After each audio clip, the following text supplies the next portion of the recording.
ಶಿಕ್ಷಣ ಸಚಿವರು ರಾಜೀನಾಮೆ ಕೊಟ್ಟ ನಂತರ ಇವರು ಎಲ್ಲರಿಗೂ ಸಹ ಒಂದು ಭಯ ಹುಟ್ಟಿದೆ.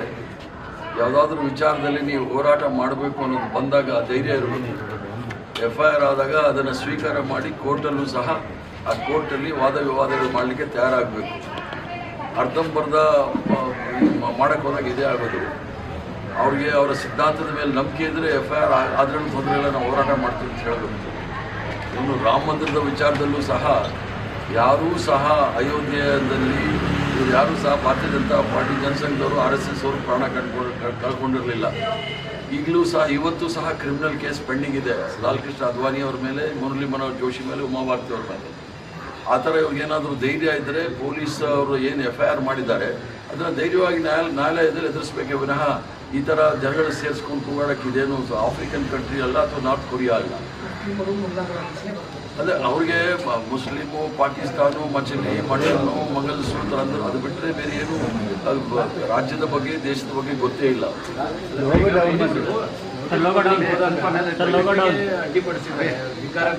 ಪೊಲೀಸರಿಗೆ ಅಡ್ಡಿಪಡಿಸಿದಾಗ ಸರ್ಕಾರಿ ನೌಕರನ್ನ ಅಡ್ಡಿಪಡಿಸಿದ ವಿಚಾರದಲ್ಲೂ ಸಹ ಒಂದು ಕೇಸ್ ಬುಕ್ ಮಾಡಬೇಕಾಗುತ್ತೆ. ಆ ಥರ ಮಾಡಲಿಲ್ಲ ಅಂದರೆ ಪೊಲೀಸರ ವಿರುದ್ಧ ನಾನೇ ಹೋರಾಟ ಮಾಡಬೇಕಾಗುತ್ತೆ.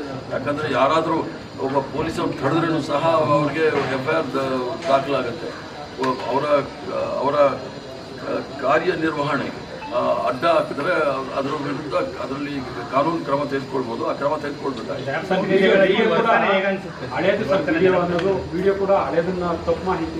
ಅಲ್ಲ, ಅವ್ರ ಜೀವನ ಪೂರ್ತಿ ಮಾಡಿರೋದೇ ಸುಳ್ಳಿನ ಫ್ಯಾಕ್ಟ್ರಿ ಇಟ್ಕೊಂಡಿರೋ ಜನ. ರಾಜಕಾರಣಿಗಳು, ಪೊಲೀಸ್ ಈಗ 5 ವರ್ಷದಿಂದ ಜೈಲಲ್ಲಿ ಇಟ್ಟಿದ್ದಾರೆ. FIR ಕೂಡ ಮಾಡಿಲ್ಲ. ಉಮರ್ ಖಾಲಿದ್ ಇಂಥವ್ರಿಗೆ ನೀವೇನು BBI ಇಟ್ಟಿಲ್ಲ. ಇವರು ಸಂವಿಧಾನದಿಂದ ಮೇಲಿರ್ತಕ್ಕಂಥವ್ರ, ಕಾನೂನಿನ ಮೇಲಿರ್ತಕ್ಕಂಥವ್ರ. ಈ ದೇಶದಲ್ಲಿ ಎಲ್ರಿಗೂ ಒಂದೇ ಕಾನೂನು. ಉಮರ್ ಖಾಲಿದ್ಗೂ ಆ ಕಾನೂನು ಇದೆ, ಇವ್ರ ಮೇಲೂ ಆ ಕಾನೂನು ಆಗಬೇಕಾಗುತ್ತೆ. ಡೆಲ್ಲಿ ನಾನು 3 ದಿವಸಗಳ ಕಾಲ ಕರ್ನಾಟಕದಿಂದ, ಅದಕ್ಕೋಸ್ಕರ ಡೆಲ್ಲಿಗೆ ಹೋಗಿ ಆ ಕಡೆ ಹೋಗ್ತೀನಿ. ಎಲ್ಲ ನಿರೀಕ್ಷೆ ಮಾಡ್ತಾ ಇದ್ದೀವಿ. ಹೈಕಮಾಂಡ್ ತೀರ್ಮಾನ ತೆಗೆದುಕೊಳ್ಬೋದು ಅನ್ನೋ ಭರವಸೆ ಇದೆ. ಎಲ್ಲ ಊಹಾಪೋಹಗಳು ಮತ್ತು ಅದಕ್ಕೇನಂತೀರ, ಅವರು ಬಲ್ಲ ಮೂಲಗಳಿಂದ ಅಂತ ಹೇಳಿದ್ದಾರೆ. ಆ ಬಲ್ಲ ಮೂಲಗಳಿಂದ ಅಂದರೆ ಯಾರು ಬಲ್ಲವರು ಅನ್ನೋದನ್ನ ಅವ್ರನ್ನೇ ಕೇಳಿದ್ರೆ ಭಾಳ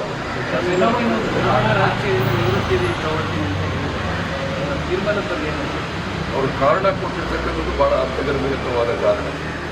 ರಾಜಕಾರಣ ಭಾಳ ಕೆಟ್ಟಿದೆ, ಹಣದ ಪ್ರಭಾವ ಜಾಸ್ತಿ ಇದೆ. ಅದು 100ಕ್ಕೆ 100 ಸತ್ಯ.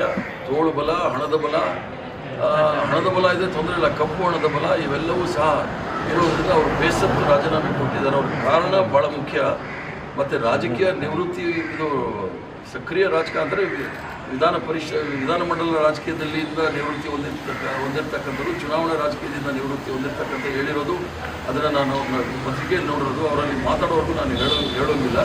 ಬಟ್ ಯಾವ ನಿಮ್ಮ ಪತ್ರಿಕೆಗಳು, ಮಾಧ್ಯಮದಲ್ಲಿ ಬಂದಿದೆ, ರಾಜಕೀಯ ಭಾಳ ಕೆಟ್ಟದಾಗಿದೆ. ಹಣದ ಬಲ, ತೋಳು ಬಲ ಇವೆಲ್ಲವೂ ಜಾಸ್ತಿ ಆಗಿರೋದು ನನಗೆ ಬೇಸರ. ಅದು ನಿಜ.